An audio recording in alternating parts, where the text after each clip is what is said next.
They say the wild is governed by instinct. Predators hunt, prey runs. That's how it's always been. But one quiet morning at a wildlife sanctuary in Northern California, something happened that no rulebook on nature could explain. The staff were preparing for a routine feeding. The sun hadn't fully risen. The forest still breathed in mist, and then a sound shattered the calm.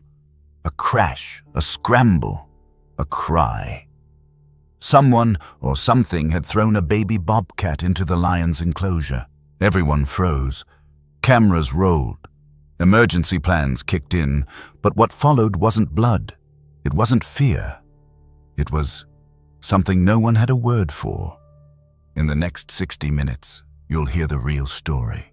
Not just about a wild cat and a lion, but about memory love and the mysterious way animals recognize what even humans forget. If you've ever lost someone and still feel them close, if you believe animals have hearts as deep as ours, this story might stay with you longer than you expect. Let's begin. It happened just before dawn. The sanctuary was quiet. It's kind of quiet anyway. Birds murmured in the oaks. Water gurgled in the shallow stream, and Samson the lion was pacing slowly along the western edge of his enclosure like he always did. Routine brought comfort to both animals and caretakers here. That morning was meant to be like any other, until the noise. At first, it sounded like someone had dropped a metal gate. Loud, final, wrong. Then a yelp, sharp, confused, cut short. Within seconds, radios crackled to life. West enclosure. Now. Jackson Hayes, the senior keeper, was already moving before the voice finished. He didn't sprint. He wasn't built for sprinting anymore, but he moved fast in that determined, no-nonsense way people do when they've seen too much and still hope it's not what they think. His boots hit the gravel hard, the air cold against his neck, eyes locked on the lion habitat ahead. There was movement inside, one shape large and golden. Samson, familiar, but the other, smaller, unfamiliar. Moving differently. The gate clanged shut behind Jackson as he reached the observation point, and in that moment he stopped breathing. There in the middle of the enclosure stood a young bobcat, maybe 7-8 months old, dusty fur, trembling legs. It looked out of place because it was. The bobcat wasn't part of any relocation, hadn't been scheduled for intake, wasn't on any of the tracking logs. And yet, there it was. Inside the lion's territory. Jackson's hands moved instinctively, reaching for the radio, calling out orders. Lock perimeter, prep tranquilizer, check cameras. His voice was steady, but inside his mind screamed. Because Samson was watching the bobcat, and not from across the field. He was already moving quiet, slow, muscles coiled. Not hunting, not yet, but not standing still either. This was not normal. Samson had been raised here. He was rescued during a wildfire 12 years ago, barely old enough to eat solid food. Jackson had raised him, fed him from a bottle, walked him through fevers and teething. But despite the bond they shared, Samson was still a lion apex, territorial, unpredictable, especially in enclosed space. Don't move, Jackson whispered, though no one else was near. He meant it for the air, the trees, the world, for time itself to stop. The bobcat, just a kitten, really stood still, eyes wide, ears flattened. It took a step backward, then another forward, wobbling. It looked up at Samson, who had now paused just feet away. His chest rose, then fell. He stared. Jackson saw something then, something that didn't fit. Samson's tail wasn't flicking in irritation. His ears weren't flat in aggression. His body language wasn't that of a lion preparing to strike. Instead, Samson lowered his massive head slowly and sniffed the air near the kitten's paw.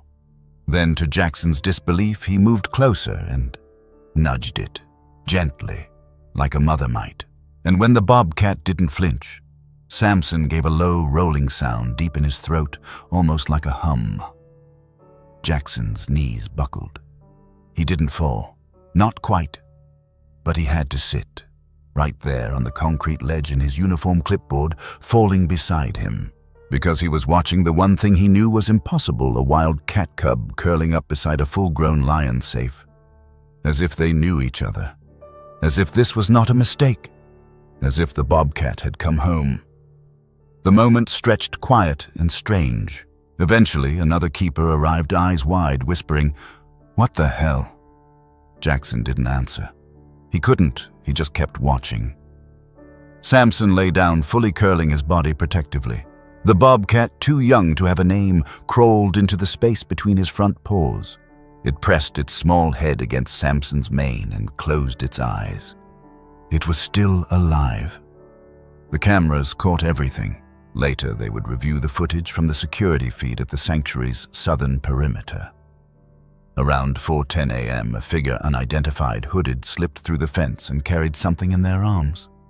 They moved quickly, tossed the bobcat over the secondary barrier, then vanished. No license plate, no note, just a terrible decision that should have ended in tragedy. But it didn't. Jackson's voice cracked as he told the staff to prepare transport. "We're not tranquilizing unless we have to. Let's just wait. Let's see what happens." For 3 hours they watched. Samson didn't leave the kitten's side. Even when offered food, he stayed still. When the bobcat mewed, Samson licked its head softly like a parent or a friend. "Lions don't do this," one of the interns said. Jackson didn't respond, not out loud. But in his chest, something old stirred.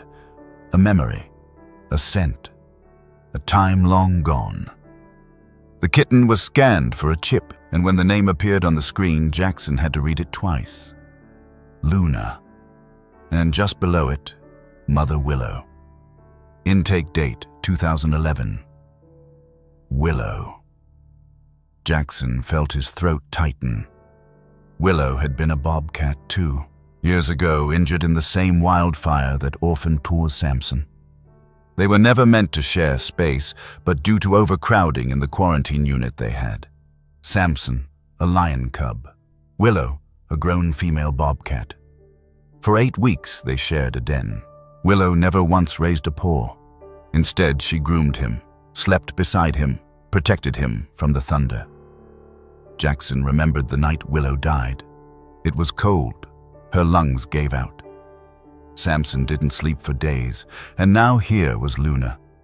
Same fur, same eyes, same soft, watchful nature. The moment Jackson stepped near the transport crate, Luna raised her head and stared straight at him. Not afraid, not aggressive, just knowing. That's when he cried. Not the loud kind, not the dramatic kind, just silent tears in the corners of his eyes sliding down his cheeks. Because somehow, something in this moment made the wild feel gentle, made the impossible feel familiar. He helped guide Luna into a temporary pen beside Samson's enclosure.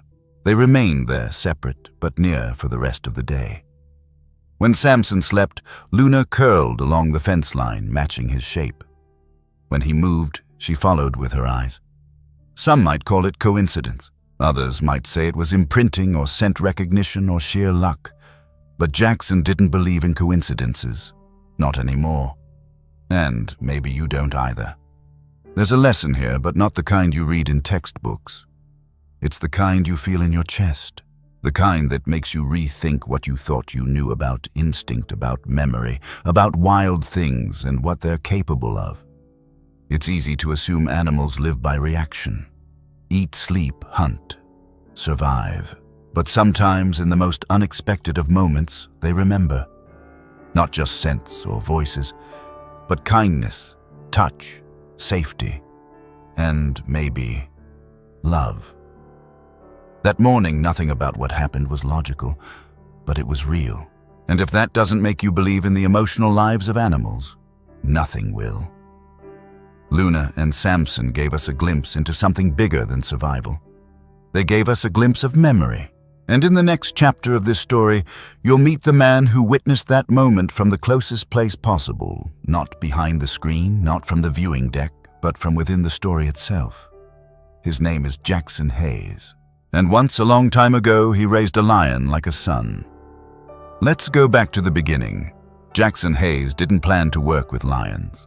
Not in his 60s, not after the army, not after retiring to a sleepy town near the Sierra foothills with nothing more than a Labrador named Duke, a rusty pickup, and enough time to forget what stress felt like. But life, especially the kind close to wild animals, rarely follows plans. He joined the sanctuary on a part-time maintenance contract, just fixing gates and cleaning pens. No direct animal care, no pressure. But one rainy winter night, a call came in. A lion cub had been rescued near Lake Oroville, maybe 6 weeks old, thin, weak, mother, nowhere in sight. Fire crews had found him curled behind a burnt tree, coughing through smoke. They named him Samson, not because he was strong, but because they hoped he would be. That night, the only person available to stay through the storm was Jackson. The team didn't ask for much. Just watch the cub, keep him warm, make sure he didn't stop breathing. Jackson didn't think twice. He found Samson in a crate, small and shaking eyes, dull, too tired to cry. Jackson sat beside him for hours, blanket over his lap, hand resting lightly on the wire door. Around 3 a.m., the lion cub lifted his head, nudged his nose toward the Jackson's fingers, and let out the softest sound, a whimper, almost canine, almost human. So Jackson opened the door. That was the beginning. In the weeks that followed, Jackson took on more than anyone expected. He bottle-fed the cub 5 times a day, sat with him during checkups, slept nearby when storms hit. And when no one else wanted to name the lion officially too soon, they said Jackson simply whispered it one morning while spooning goat milk into the cub's mouth. "Hey there, Samson." From that day forward, the cub followed him with his eyes wherever he went. At first, the others laughed. "The lion thinks you're his mom," they joked. Jackson didn't argue. He knew better. He'd seen men break down in battle, soldiers weep without shame. And now, watching this small creature fight for life, he felt the same kind of weight, the sacredness of being needed. But lions grow quickly. By 6 months, Samson was stronger, bolder, his paws heavy, his mane just beginning. He graduated to meat, then bones. His games turned from cuddles to pounces. Jackson bore the bruises with patience. When Samson was 1 year old, he moved to the adolescent enclosure, twice the size, built for independence. Still, he looked for Jackson. Every morning, the old man came by with a bucket and a calm voice. "You still remember me," he'd say. And every morning, Samson would wait near the gate, ears forward, tail swaying gently. One summer, Jackson fell ill. Nothing dramatic, just a stubborn infection and a few days in hospital. But when he returned, the staff told him something strange. Samson didn't eat, not once, just lay there watching the gate. Jackson didn't speak. He simply walked straight to the enclosure, called the lion's name, and watched as Samson stood, walked to the fence, and leaned into the metal mesh until their foreheads nearly touched. You don't need words to feel remembered. Over time, Jackson became more than a keeper. He became part of the lion's rhythm, the daily walk, the feeding voice, the scent, the sound of gravel under boots. And Samson, he was no longer a cub, but a full-grown male, heavy with muscle head, high mane, thick and golden. Despite his size, he never turned on Jackson, never growled, never postured. He'd seen other keepers struggle to gain respect from Samson, but Jackson never forced anything. He simply showed up. The staff called it the vigil, every morning, every evening. Rain or sun, Jackson by the fence, Samson waiting. Sometimes they didn't even interact, just shared the space, side by side. And yet Jackson never forgot who Samson was. A wild animal, a predator, a creature who under different circumstances could have ended his life in seconds. That awareness never left him. So when Jackson saw Luna fragile, small, thrown into Samson's world, it wasn't confusion he felt. It was fear. Not because he didn't trust Samson, but because instinct is louder than love when survival's on the line. Still, what happened in that enclosure didn't follow instinct, it followed memory. Samson didn't roar, didn't charge. He sniffed the air, tilted his head, and lowered himself slowly, cautiously, like someone approaching something once lost and suddenly found. Jackson had seen that posture once before. 12 years ago when Samson first met Willow. Back then, Willow had been the older one, the protector. She was recovering from Burns' tail-singed paw, wrapped and too weak to lash out.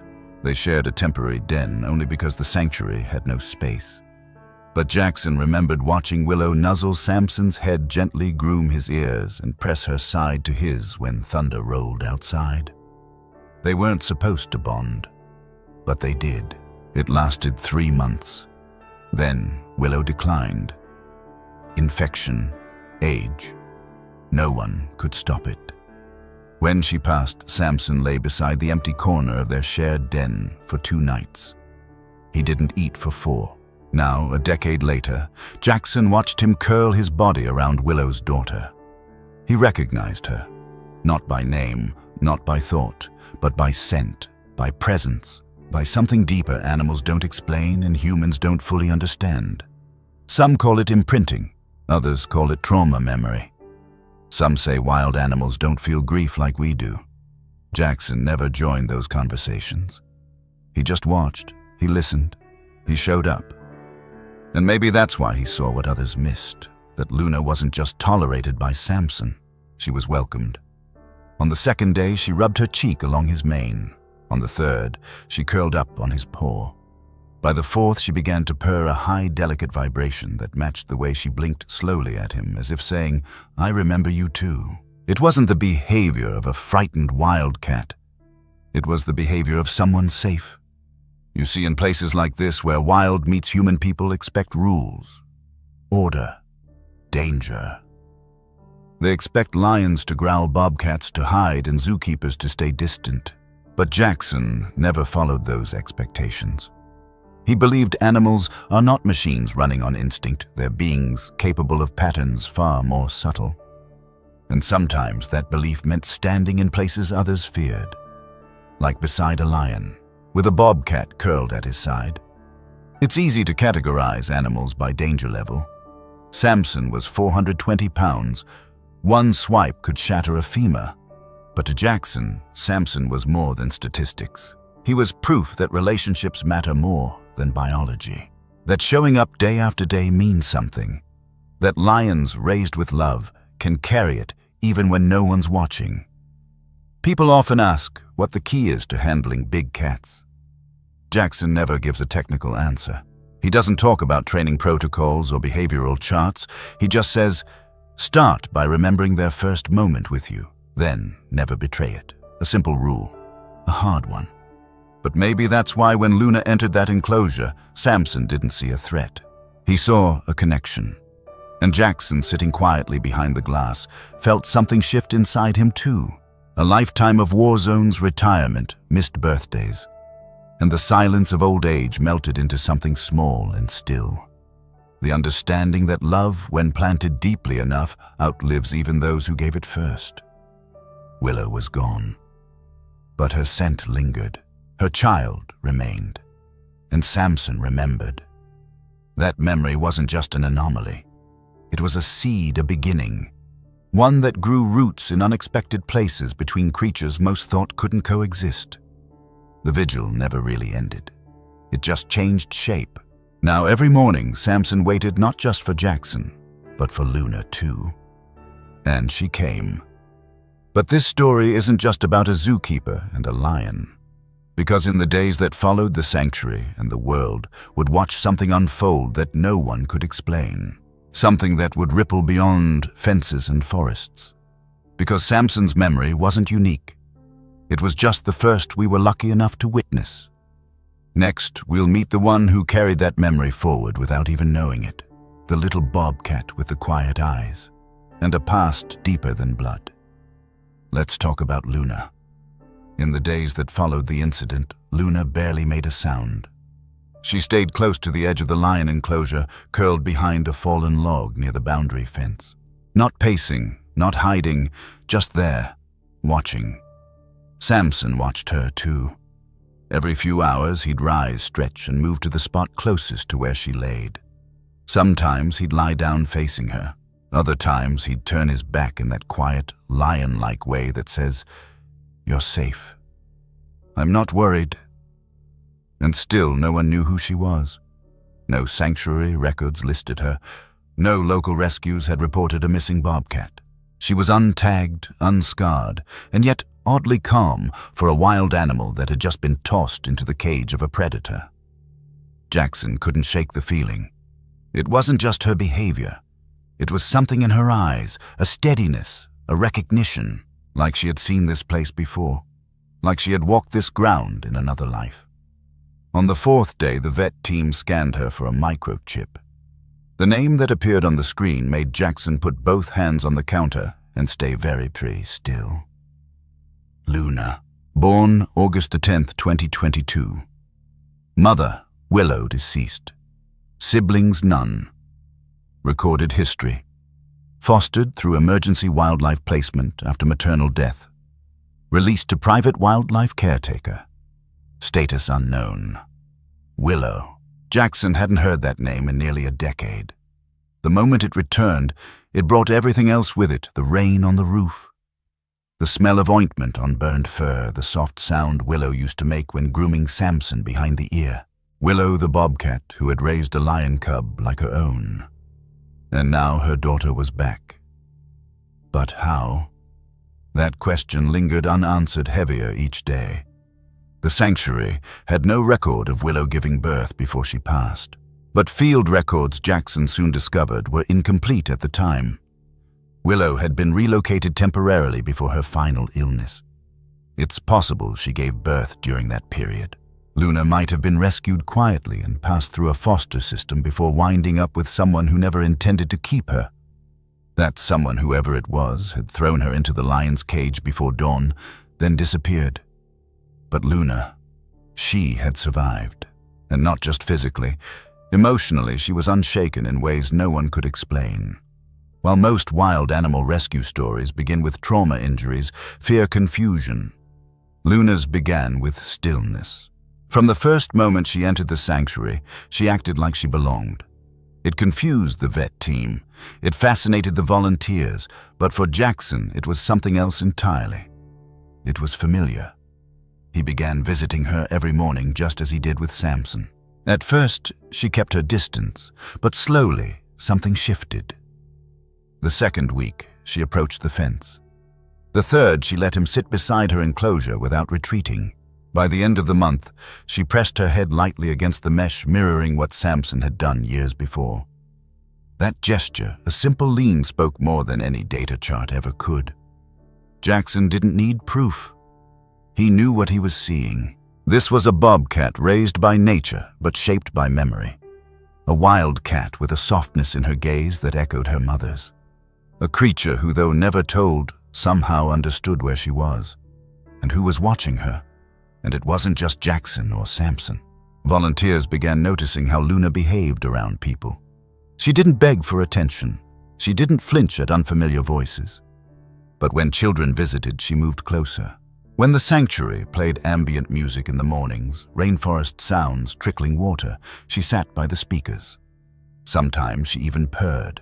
Not loudly, not the way a domestic cat might, but a subtle rhythmic hum, barely audible. It was a sound that made visitors stop mid-sentence. The kind of sound that carries more weight than words. People began sharing their reactions online. She looked at me and I felt known, one commenter wrote. "I've never cried at an animal sanctuary before," said another. "My daughter lost her cat last year." Watching Luna with Samson gave her hope again. These weren't just observations. They were connection. Proof that animal companionship doesn't require explanation, just presence. Jackson began documenting her behavior carefully, not just for the sanctuary's records, but because he knew Luna's story would be misunderstood if it wasn't told properly. "She's not tame," he explained to one reporter. "She's calm. That's not the same thing." He was right. Wild animals can learn to tolerate humans. They can even recognize kindness. But what made Luna different was her awareness, her emotional intelligence. She wasn't submitting. She was choosing. She chose to trust. She chose to stay close to the lion who should have frightened her. She chose to lie in the same position her mother once did. And in doing so, she reminded everyone watching that the wild isn't just brutal. It can also remember.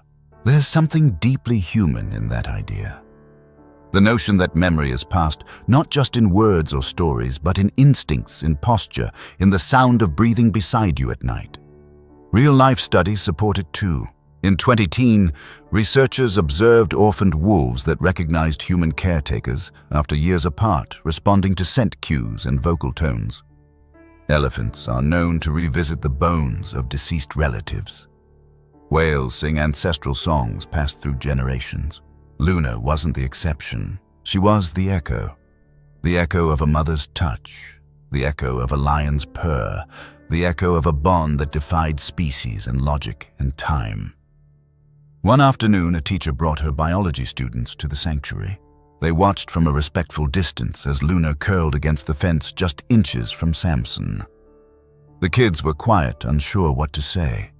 Then one girl whispered, "Do you think she knows him?" Jackson smiled. "I think she remembers something her body never forgot." That's the lesson Luna brought without trying, that emotional memory lives deeper than thought. That wild animals, no matter how small, no matter how fierce, carry imprints of love. And that sometimes when the moment is right, those memories awaken. There's a reason Luna never flinched, a reason she lay beside Samson as if she'd done it before. Some might call it instinct, others fate. But maybe it's simply this. She was her mother's daughter, and her mother once loved a lion. The world had thrown Luna into danger, but somehow she'd landed in the safest place she could. And now, something remarkable was unfolding, not just a reunion, but a bond being rewritten. But what was Samson feeling in all of this? That question lingered unanswered, because while Luna offered stillness and grace, Samson was changing too, in subtle ways. In slower movements, in how he now waited not just for Jackson, but for her. What stirred inside a lion who remembered the one who raised him and now saw her reflection in a stranger's eyes? To answer that, we have to look deeper into Samson's behavior. Not just what he did, but why. Because sometimes the only way to understand the future is to return to the past. Let's go there now. The sanctuary had seen many animals come and go, but none quite like Samson. He was a lion by biology, yes. But there were days when his behavior puzzled even seasoned caretakers, especially now after Luna arrived. From the outside, he looked like what people expected, massive, regal, the weight of years resting on his frame. But anyone who spent time with him quickly realized something else. Samson wasn't just a lion. He was a witness. And now, as the days passed, he was remembering something he hadn't forgotten, but had quietly carried deep in the places where instinct meets emotion. The bond between wild animals and humans is usually defined by distance. Boundaries are set for safety, for respect. But Samson blurred those lines, especially with Jackson and now with Luna. After the BOBCAT's arrival, Samson's routine began to shift. He didn't pace as often. He stopped charging the feeding gate when volunteers approached. Instead, he spent hours resting beside the fence where Luna lay. Sometimes he stared straight ahead, unmoving. Other times he'd watch her with a kind of careful curiosity. It wasn't the stare of a predator. It was the gaze of someone searching for something familiar. Animal behaviorists call this social memory, the capacity of certain species to recognize and remember specific individuals over time, even across different species. But what Samson displayed went further.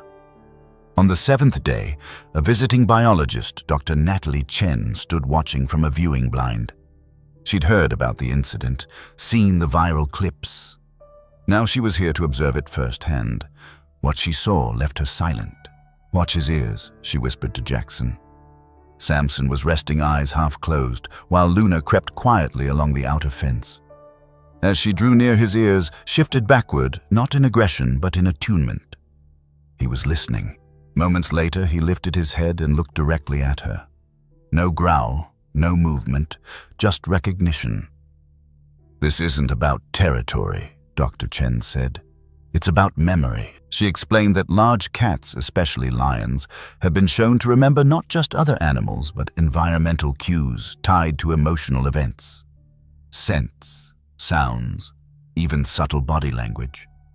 And scents, she emphasized, were key. Lions have an organ called the Jacobson's organ, part of their vomer nasal system, that allows them to analyze pheromones, chemical signatures tied to emotion state and even identity.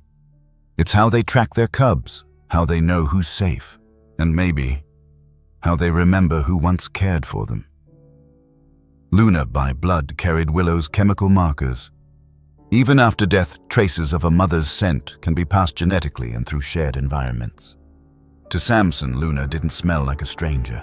She smelled like comfort, like safety, like the bobcat who once curled around him when he was no bigger than a house cat, and the sky thundered through the tin roof of the quarantine shelter. What made this more than science, though, was the quietness of it all. Samson never performed. He never sought attention. The cameras caught him only when no one else was near. And what they showed was astonishing. One night, Luna stood along the fence as rain began to fall. She didn't run. Instead, she lifted her face toward the sky and stood still. Samson walked over, slow, deliberate, and laid down beside her through the mesh. For nearly an hour, they didn't move. Two animals, one storm, one memory. And that night, for the first time in years, Samson let out a sound the staff hadn't heard since his youth. A deep, rolling purr. Lions don't purr the way domestic cats do, but this was something close. A kind of resonant hum deep in his chest that vibrated through the ground and into the bones of everyone who heard it. It was the sound of peace. Dr. Chen was the one who said it out loud first. "He's grieving," she murmured, "but not for a loss. For a return." Grief in animals often goes unnoticed, but it's there in the elephant who revisits a matriarch's grave, in the dog who waits at the train station, in the whale who sings a song passed down from generations before. And now, in a lion who recognized a bobcat not for what she was, but for what she reminded him of. The sanctuary staff began reviewing past footage of Samson, searching for clues. What they found amazed them. In the weeks leading up to Luna's arrival, Samson had grown restless. He'd pawed at the northern wall, spent long hours awake during the night, roared less, ate less. He'd been waiting, not for Luna specifically, but for something, some return, some closure. Now with Luna near, he was softer, calmer, changed, not tamed, transformed. There's a lesson in that. One too often lost in stories about wild animals. We focus so much on their instincts, their danger, their unpredictability, but we forget these creatures remember. They remember who fed them, who sat beside them when they were sick, who groomed them when their mothers were gone, who left and who came back. Samson didn't attack Luna because she wasn't foreign. She was family, and love, when buried deep enough, doesn't vanish. It waits. One afternoon, a family visited the sanctuary. They stood quietly by Samson's enclosure. A little boy, no older than 7, looked up at Jackson and asked, "Does he know she's not his mom?" Jackson didn't answer right away. He watched as Samson rose, stretched, and walked over to the fence where Luna was already waiting. "She might not be," he said softly, "but maybe. She feels like her." That boy went home and drew a picture, a lion and a bobcat under a tree curled beside one another. It hung for weeks in the break room. Sometimes the simplest images say what science cannot. That's the gift animals give us, not just awe, but understanding. Samson reminded the world that memory is not bound to language. It lives in movement, in scent, in proximity, in the choice to lay down beside someone instead of walking away. He never roared when Luna arrived. He never needed to. He remembered her mother, and maybe in some deep part of himself he remembered who he used to be when Willow was near. And he wanted to be that again. Gentle, trusting, whole.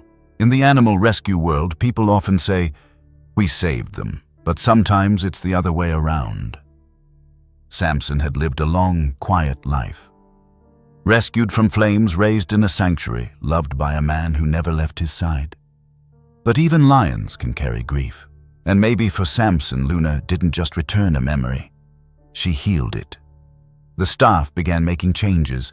Luna's enclosure was gradually adjusted, fence lines shifted, supervised sessions arranged.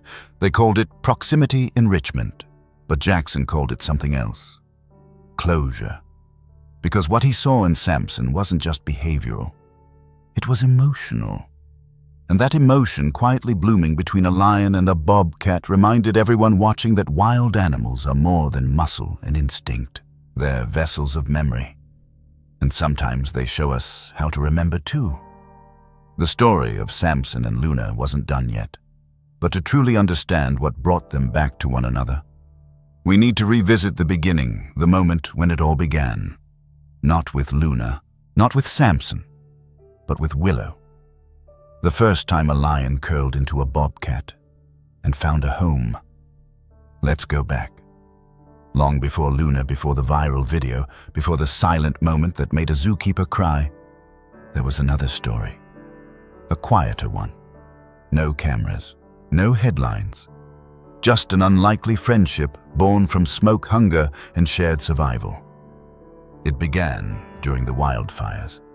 Back then, the sanctuary wasn't what it is now. There were fewer pens, less staff, resources were stretched thin.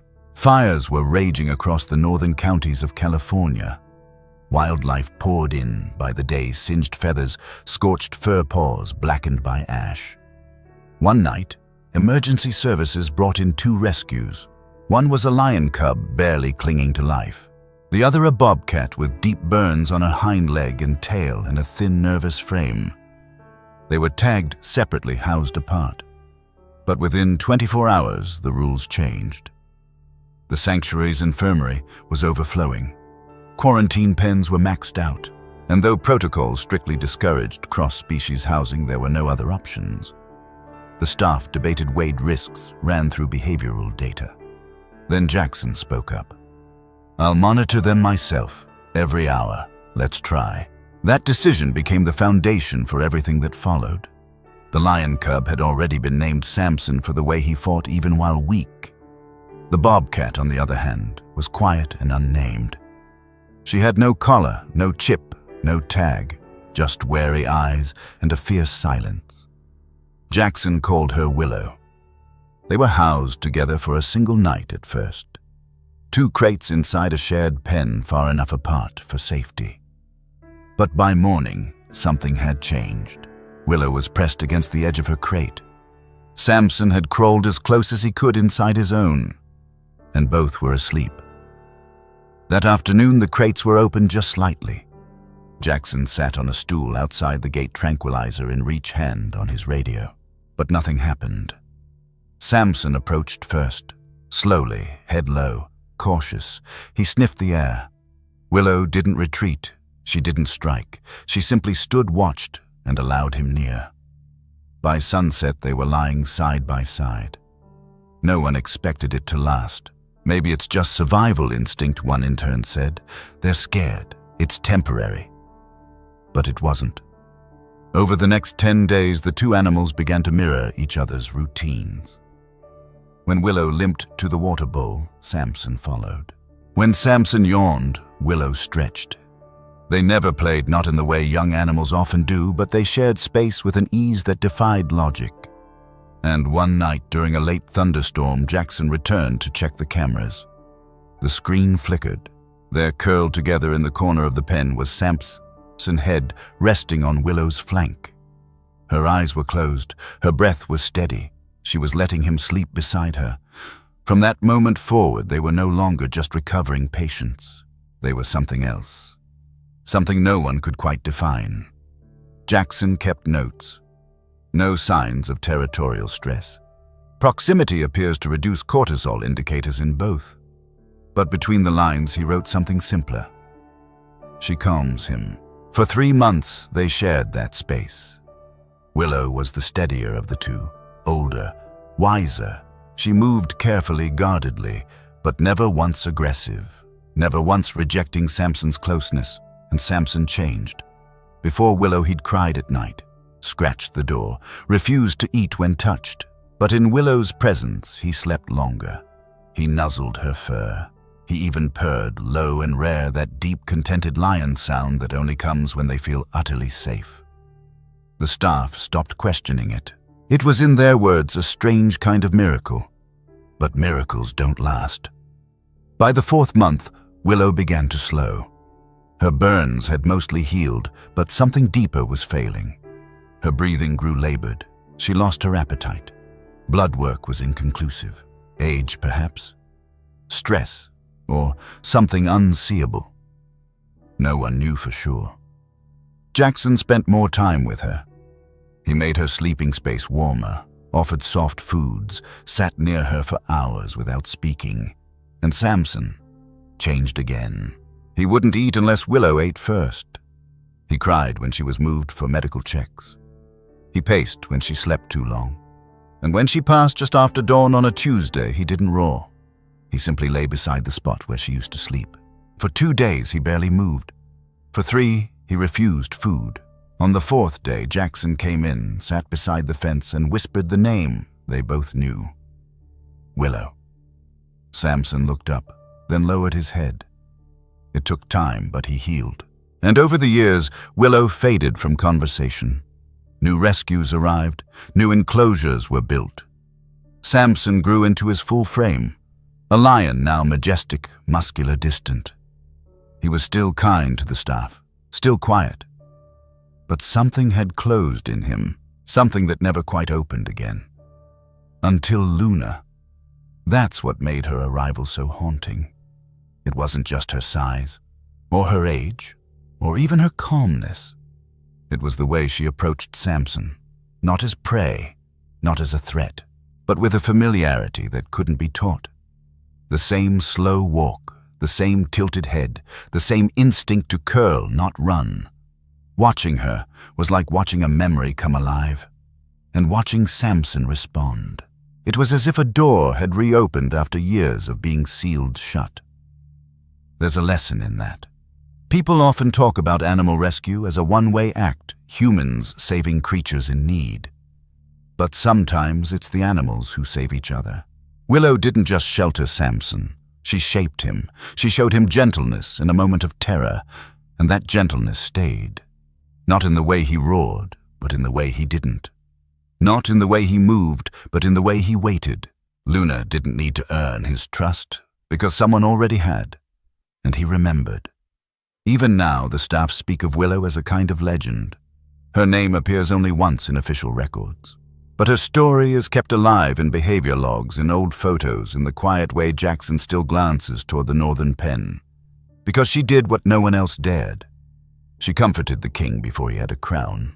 And now, through Luna, her presence lingers. Visitors to the sanctuary often ask the same question when they hear the story. Why would a bobcat care for a lion? And Jackson always says the same thing. Because she saw something in him worth protecting. In a world that often pits predator against prey, the friendship between Samson and Willow reminded us that compassion can exist outside the rules of nature. And when Luna appeared small, shaking alone, it wasn't just a reunion. It was a continuation of memory, of comfort, of something deeper than survival. The forgotten friendship between predator and protector wasn't really forgotten. It was waiting. And now the world was watching. But not everyone watching knew what they were seeing. Soon the video would go viral. The footage would travel across the world. Millions would see a lion and a bobcat lying together and wonder if it was real.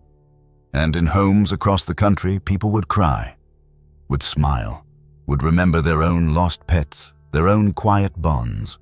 But that's where the next part of this story begins. Not with memory, but with the world discovering it. The sanctuary was never meant to go viral. It was a quiet place tucked behind the oaks and evergreens, its paths worn smooth by boots and wheelbarrows. Its website ran on an outdated template. The social media page averaged a few hundred views per post. Videos were usually about feeding schedules, baby bobcat releases, or local school visits. But then came the clip. One of the interns, Liam, had been reviewing overnight footage from the lion enclosure, part of his routine. He paused, rewound, then called Jackson in. "Sir, you need to see this." The recording showed a dimly lit image, Samson lying at the edge of the enclosure, and on the other side of the fence, Luna resting her tiny head against his massive paw. The fence barely separated them. No tension, no aggression, just stillness. For over an hour, they didn't move. Liam uploaded the clip to the sanctuary's page. No music, no captions, just the date and time. The caption read, "Sometimes love doesn't care what species you are." Within 48 hours, the video had 500,000 views. By the end of the week, 12 million. It was picked up by local news, then national morning shows, then international animal rescue outlets. Hashtags like #lion and bobcat and animal. Love. You began to trend. Wildlife organizations began reaching out. A zoo in Oregon reposted it with the caption, "The gentlest lion you'll ever meet." But it wasn't just views that poured in. It was letters, emails, stories from people who had never visited the sanctuary, never heard of Jackson, never seen a wildcat up close, but who saw something of themselves in the quiet between Samson and Luna. A woman from Ohio wrote, "When my son died, our golden retriever refused to leave his bedroom for days. I thought no one would understand. But watching Samson made me feel seen." A retired veteran from Florida shared, "I have PTSD. I don't connect easily, but I cried watching that lion lay down for her. It reminded me of the men who protected me when I didn't have the strength." A child from Montana sent in a crayon drawing a big lion and a small bobcat holding hands. The title in shaky letters read, "Best friends don't need to match." Jackson read every message. He didn't respond to all of them, he couldn't, but he kept them in a box in the sanctuary office. Each one reminded him that this wasn't just a viral moment, it was a mirror. Because people weren't watching a lion and a bobcat, they were watching themselves. We like to believe animals are less emotional than us, that they live only by survival. But when we see them show compassion, we don't just feel surprise, we feel relief. Because if a lion can remember love, maybe so can we. Some viewers offered scientific takes, comment threads filled with terms like cross-species bonding, scent-based memory, and imprinting behavior. Others debated whether Luna should be rewilded or kept close to Samson for life. But most comments were simple. "This made me cry. I miss my dog. Thank you for sharing this moment." People began sharing their own rescue stories, wild and domestic. Photos of elderly cats sleeping next to babies, videos of rescued deer walking beside horses, memories of the moment their dog licked their tears after a loss. In the flood of reactions, the sanctuary realized something powerful. This wasn't a story about animals. It was a story through them. Because sometimes it takes a lion lying beside a bobcat to remind us what still matters. Love, memory, gentleness. A news anchor on a morning show said, "This may be the most heartwarming animal video we've seen all year." But it was more than heartwarming. It was healing. For viewers who'd grown weary of online conflict and news headlines, this story offered something rare, quiet hope. There was no twist, no shock. Just a 400-pound lion choosing stillness, and a wild cat meant to fear him choosing trust. The sanctuary's inbox stayed full for months. Donations increased. A grant arrived from a wildlife preservation group to help improve the lion enclosure. Volunteers applied from out of state. Even a school in Vermont asked to name their new library room the Luna Lounge. Jackson wasn't sure what to make of the attention. He didn't do interviews, he didn't rehearse quotes. But when asked why he thought the video struck a chord, he said this: "People don't just miss nature, they miss each other. And watching a lion remember something kind reminds us we can too." What made this story so compelling wasn't just its rarity, it was its timing. Because in a world moving faster every day, filled with noise and judgment, the silence between Samson and Luna felt sacred. It asked nothing. It performed nothing. It just was. And people responded with their most human parts. A mother in Kansas watched the video on repeat after losing her husband. A man in Arizona brought it to his grief group. A little girl in Michigan made it her nightly bedtime video. She called Samson the soft king. In the weeks that followed, people came to the sanctuary not to be entertained, but to feel. They stood by the enclosure, hoping to catch a glimpse of the two animals together. Sometimes they were lucky, sometimes they weren't, but either way they left lighter. And here's the truth. Most of them didn't expect compassion is contagious. Watching Samson be gentle made us believe we could be too. Watching Luna stay close despite fear made us reconsider our own courage. This was more than just a cute animal video. It was a reminder that animals don't forget kindness, that memory doesn't disappear just because it goes quiet. That connection isn't always loud. Sometimes it's a paw resting near another. Sometimes it's eyes meeting across a fence. Sometimes it's choosing to stay when the world tells you to run. The sanctuary made one final post weeks after the video went viral. No new footage, just a message: Samson and Luna are doing well. And so are we. Thank you for remembering that wild hearts can also be gentle. And gently the views slowed. The headlines moved on. The attention drifted. But for the people who had watched not with their eyes but with their hearts, the story stayed. It stayed in kitchens and classrooms, in hospital waiting rooms, in long walks with dogs, and in quiet mornings beside windows. And in the sanctuary, things slowly returned to normal. Mostly because something in Samson had changed, and something in Jackson too. They had seen a kind of grace that few get to witness. The world had watched for a moment, but they would carry it forever. Because once you see that love can live in unexpected places, you start looking for it everywhere, even in your own life. And as we continue, there's one more question we have to ask. Why did this moment stay with so many people? What is it about memory, especially in animals, that moves us so deeply to answer that we need to go one level deeper? Because the science of instinct is easy to explain, but the mystery of memory, that's something else entirely. Let's explore it together. There's a question that lingered long after the video faded from the headlines, long after Luna and Samson returned to their quiet rhythm behind the trees. How did he remember? It's easy to label what happened between them as a miracle. Easier still to call it coincidence. But when you've spent years observing wild animals, watching their patterns, their reactions, their silences, one truth begins to stand out. Animals remember far more than we think. They don't hold memory the way we do, not in words, not in photos, but in scent, sound, rhythm, routine, in what made them feel safe, in who stood beside them when the world felt wrong. Samson's story wasn't just about instinct or survival. It was about something deeper, emotional memory. And the more you understand how memory works in animals, the less surprising his behavior becomes, and the more beautiful it truly is. Let's start with something simple. Science tells us that many animals form long-term bonds.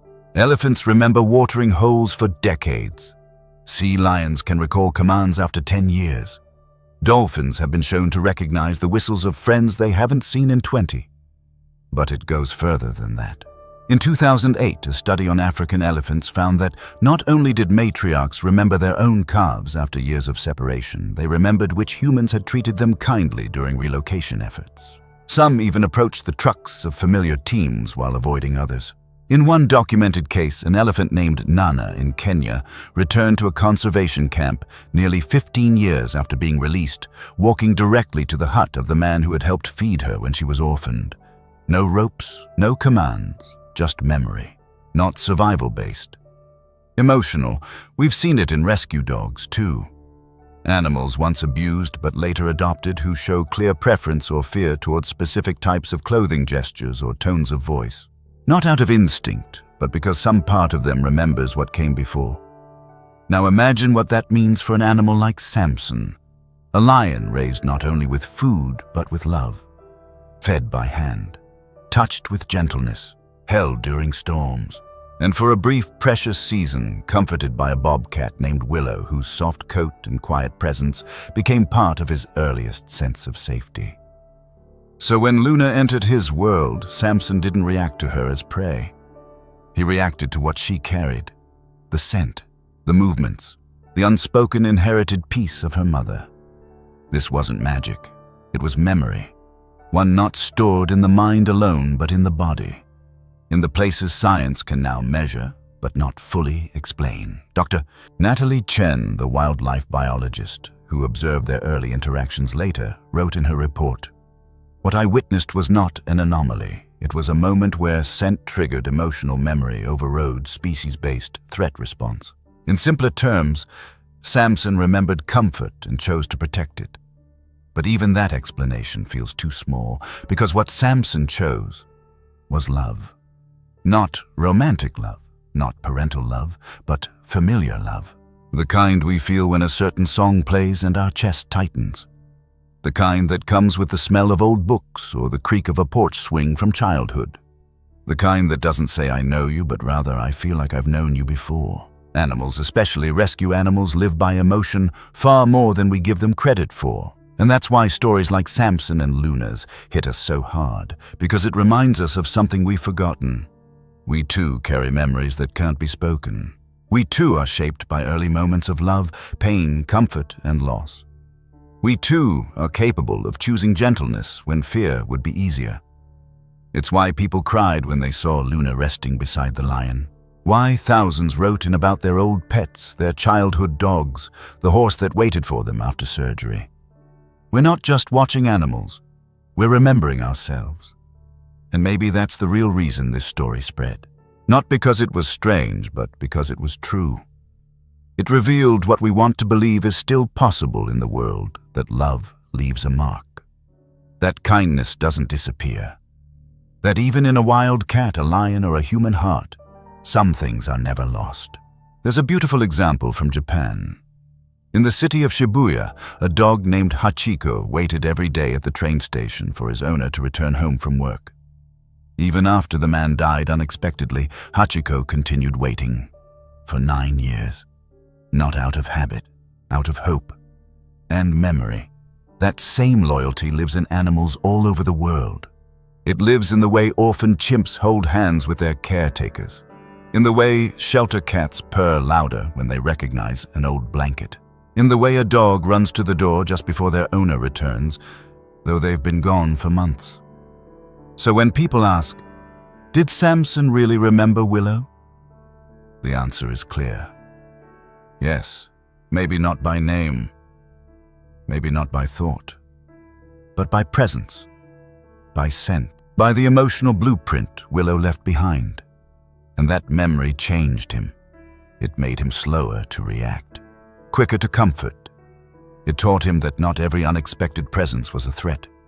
It taught him long ago to trust. And when Luna returned, uninvited, unexpected, unnamed, he didn't need time to decide. He already knew. He knew her, or at least the part of her that carried what he'd once lost. The part that felt like home. And that recognition, that quiet, profound recognition, holds a lesson for us too. Because if an animal can remember love, so can we. If a lion can choose peace, so can we. If a wild creature forged by instinct can pause and listen to memory, maybe we can learn to listen to ours. To the friend who was kind to us when no one else was. To the grandparent who spoke softly when the world shouted. To the dog who sat by our bed during heartbreak. To the teacher who saw us when we felt invisible.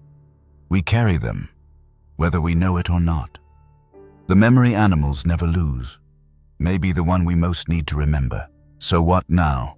For Luna and Samson, their bond continued quietly. No more videos, no fanfare. Just mornings shared near the fence. Just routines, just trust. And for Jackson, the man who had witnessed it all, there was peace, because he had seen something rare.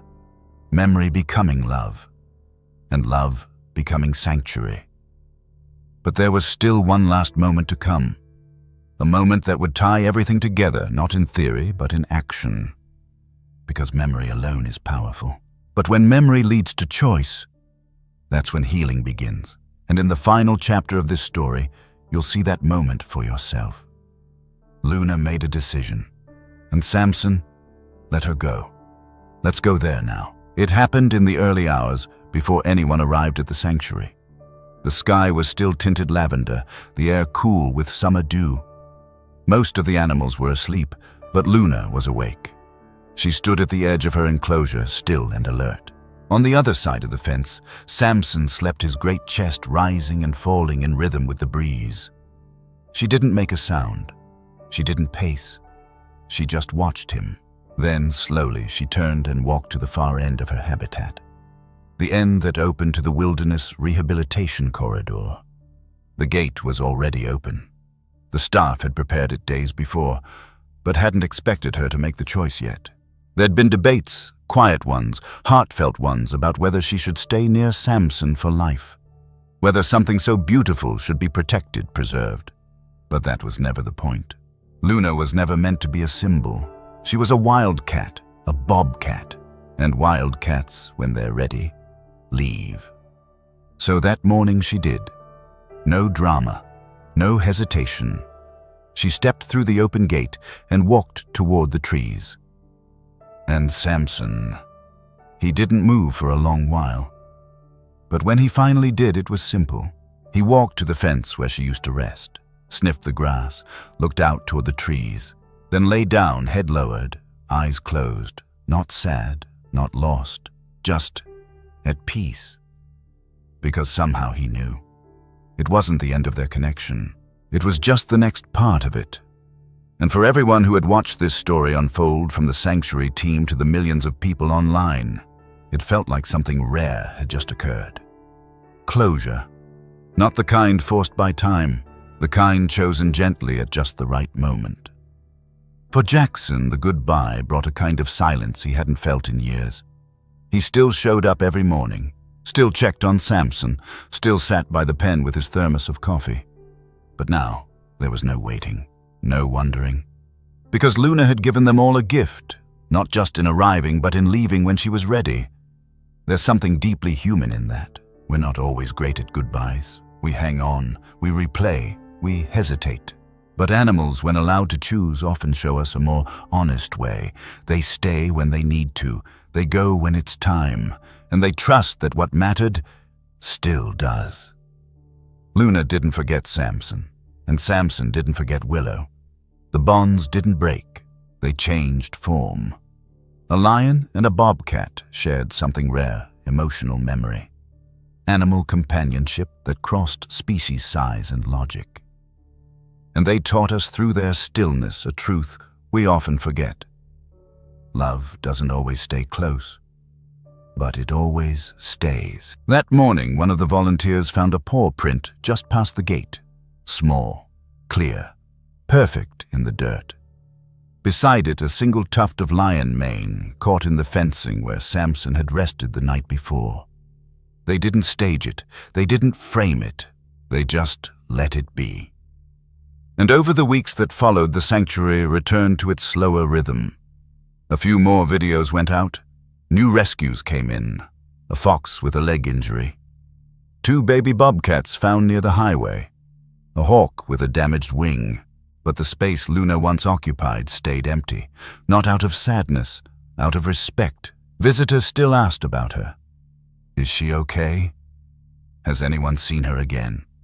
No one had, but Jackson believed she was fine. She knew where she came from, he said. And she knew where she was going. That's what made her goodbye so powerful. She didn't run.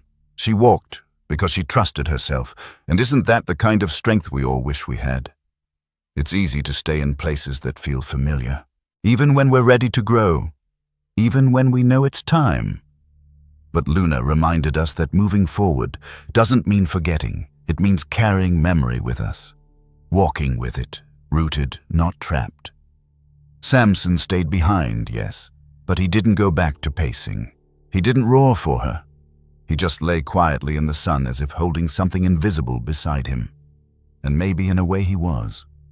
People still share the story to this day. New articles pop up, clips resurface. The footage of a baby bobcat pressing against a lion, and that lion choosing stillness instead of power. Keywords like animal rescue, emotional video, or wildcat baby, or cute animal videos float across search bars, but those are just words. The real story lives in how we remember it, in the people who adopted rescue animals because of it, in the letters Jackson still gets from strangers who say, "This helped me grieve," in the quiet shift we feel when we realize wild animals are not just wild. They are wise, they are whole, and they are watching us more closely than we watch them. That's what made this story last, not the virality, but the validity, the emotional truth in it. And now, as we come to the end of this journey, it's your turn. Because maybe this wasn't just about Luna and Samson. Maybe it's about you too.